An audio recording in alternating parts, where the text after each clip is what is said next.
Canberra. I'm coming to you from Canberra, Australia, and this is a channel I started to help me with my unfinished projects problem. Hi again. I've been talking to my mum. My mother and father follow the channel and they watch the videos, and mum and dad live a fair way away. So when I go to visit them, I usually go on the train and I can't lug a heap of quilts with me to show them what I've been making. So mum said, why aren't you showing all the other quilts that you've made? So I'm going to use the opportunity from having gone to a local market with some of my quilts and some stuff that mum made for me. And I went last weekend. And so I'm going to just show you a little bit from the market, and then I will show you some of the quilts that are in that video, but they're all folded up. And there are a couple of others that just found their way in as well because it seemed relevant at the time. So this is basically my form of a trunk show, and all of the quilts and the little dresses and the jumpers I do take to the markets, and they're also in my Etsy shop. This is not primarily why I'm showing it to you. It's just because people have expressed interest in having a close-up look at some of the quilts that I've made. Okay, so we'll get on with that. This is the market. It's an old train repair station.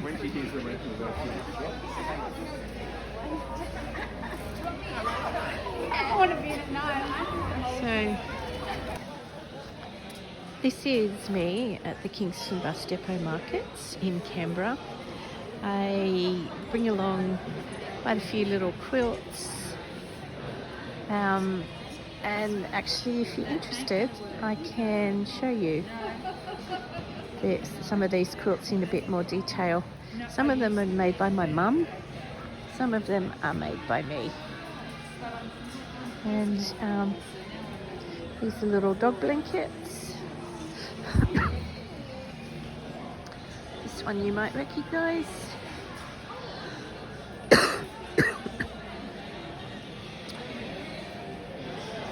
And this one.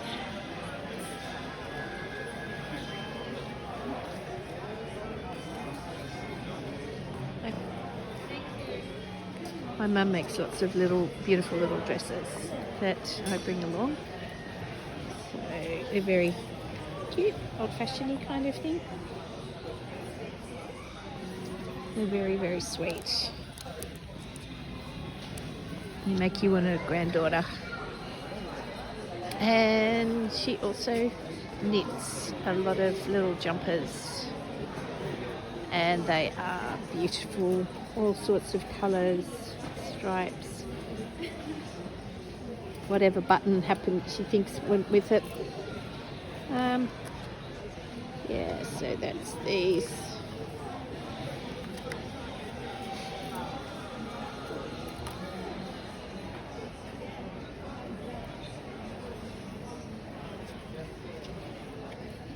We're getting some sun. It's lovely. And it's good because it means the Wi-Fi works. Just in case I want to sell someone something on my square. This one I kind of had earmarked in case I had a granddaughter, but I can't see that in the near future, so it's out here to be sold. I had about 6 of these and they've sold really well. They are so beautiful. This is one of my scrappy quilts. It's made from a free pattern designed by Donna Jordan and available on the Jordan Fabrics website. And I used a lot of scrappy Japanese fabrics, so Japanese designs, and I used up some small, possibly fat quarters or maybe even half yard lengths of the background fabric, so the red, the maroon going to red to pink. So this is just a look at the blocks. they it was very satisfying to make out of the out of a lot of scraps. I did have to go out and buy this. It was the perfect thing, and I didn't have anything else that was quite good enough. I really like this quilt. I do take it to the market, and probably I would sell it if somebody offered me enough money, but I'd kind of like to be able to hang it, but I don't have a lot of wall space in this house. Actually, I do have some wall space, but it's all occupied with other things. So actually looking at it hung up, it might have to. I might have to just hang it on a wall. No, I can't keep everything. So that's that one. That was quite satisfying. It used up pretty much all of the background fabrics, so I didn't have leftovers from that. Barely made a dent in my Japanese fabric collection. That's quite extensive, and it's tied, so I would have liked a slightly thicker thread in hindsight. I think that's what is it called, a cotton pearl, and so it's just tied on all the corners. It stands up pretty well. It's a couple of years old now. This is another one of my HST Fascination quilts. It's actually quite scrappy, but I've arranged it so that we have like squares of colour. So that's how that's been arranged. It's a square in a square, and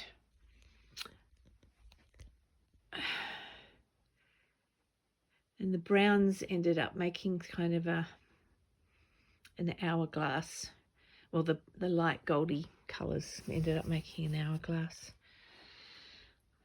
This one has been washed, so it is a little, it looks a bit wrinkly, like washed quilts do, but it kind of adds to the character. I do like this arrangement with the HST, the square in a square. You need a little bit of distance to get the full effect, but it's quite satisfying. I like it. And while we're here, this is not a quilt that I take to the markets, but it's another HST one. It's exactly the same design as the reddish and brown one. It's, let me just go and find the book.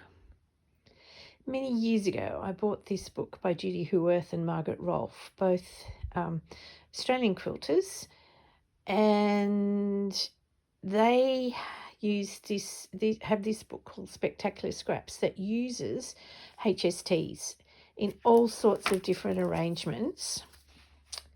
They just give you a heap of different ideas, and then a lot of quilts for inspiration.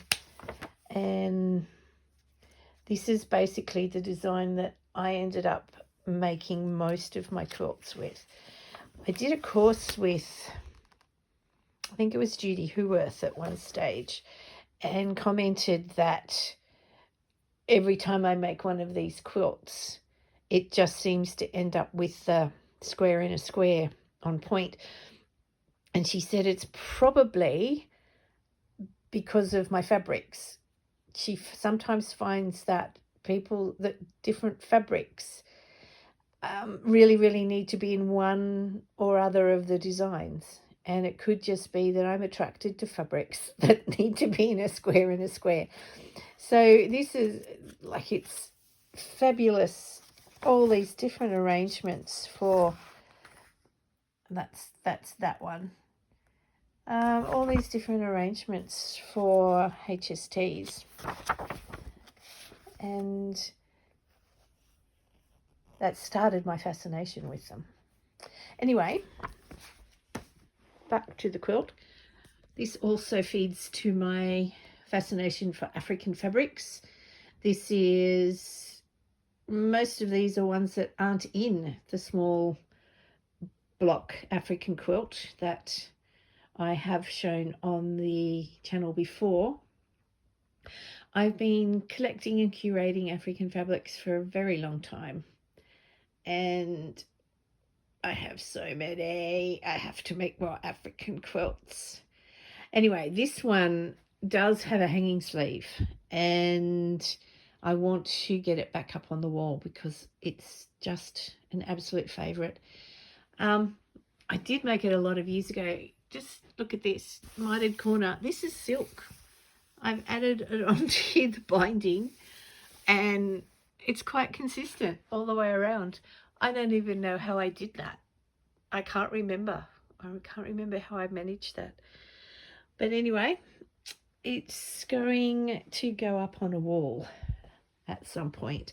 I might have to get one of my sons up on a very high ladder. I have a stairwell, and there's some vacant real estate right at the top of the stairwell. So someone's going to have to get on a high ladder on the landing and hang this for me, I think. Here are some of my mum's little blankies and quilts that she sends me for my market stall. She loves to knit. She's actually put a backing, a cloth, oh no, that one hasn't got a cloth backing, that's got a binding. That's fabric. It kind of keeps it all together. This is a little applique one, mostly Australian animals. Birds and things are pretty universal. But yeah, she's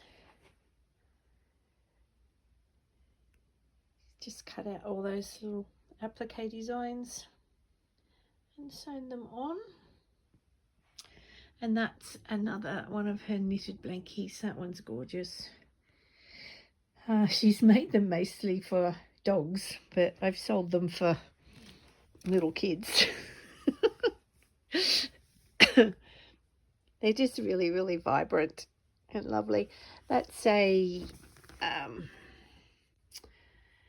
oh, what is it called? You knit a bit, and then you pick up stitches along the next, you pick up the stitches along this edge and you knit that bit, and then you pick up stitches and you knit this bit.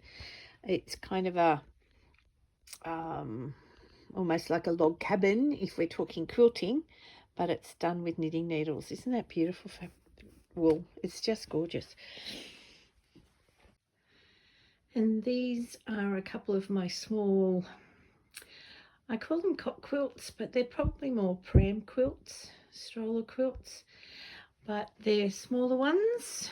And there was a fad on the quilting internet a few years ago for jelly roll challenges or a jelly roll race. So a jelly roll is a roll of usually about 40 fabrics, 2.5-inch strips across the width of the fabric, and you stitch them together on a diagonal, and you make one really, really long strip, and then you fold it over against itself when you sew along one edge, and then cut at the end. And then you keep doing that until you have a quilt the size that you want. There are instructions on the internet as to how many jelly roll strips to use to get the size you want, because it's not an easy thing to add on to at the end. But this one has applique butterflies. I'd actually made them for something else and then decided I wasn't going to use them for it, so they've been recycled onto this little quilt. And this one has big daisies. If you've been watching my videos, you may have seen me talk about my half square triangle collection and how I started off with 10-inch squares. I had a collection of 10-inch squares, and I cut petals out of that. And after I'd finished cutting out the petals, I had odd shaped scraps. So that was the start of my my triangles collection. I used all of these odd shaped scraps and made little triangles, and then I started putting them into kids' quilts because a lot of them had like these little kid designs, and you know, the little flowers and the little toys, which is very cute. And I absolutely I love these strip quilts with the big flowers on them. I've made this fabric in the middle. I just had a heap of small scraps.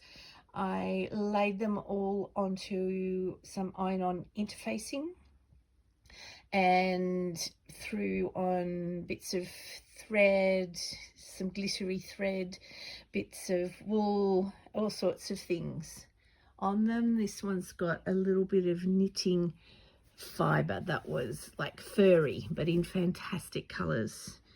And then I ironed it on onto the backing to hold it all together, and then I stitched quite closely over it, just in a kind of loops and all sorts of patterns design. And so that used up a lot of scraps as well. And I've made 2 large ones of these, 2 queen size bed ones that I've sold. And when I made my jelly roll challenge, I cut out a 2.5-inch strip from every fabric I owned, pretty much, and I ended up with a jelly roll strip that was about somewhere between 3 and 4 meters long and the height of a bed quilt. And so I'm still using that fabric that I made. I've made 2 queen size bed quilts out of it, 3 or 4 of these little cot quilts, and I probably have enough to make 2 more single bed quilts out of. So it took me like 2 hours just to, once I'd made the strip, the original strip, to fold it on itself and make it into a wider one. It was just hours and hours of cutting out and stitching, but it's given me so much fabric just there where I just need to add something to make a quilt top. I hope you enjoyed that little trip around some of the quilts that I've made. I've actually thought about it since then, and I've got a couple of bed quilts as well that I can put up another day. Okay, so that's it for today.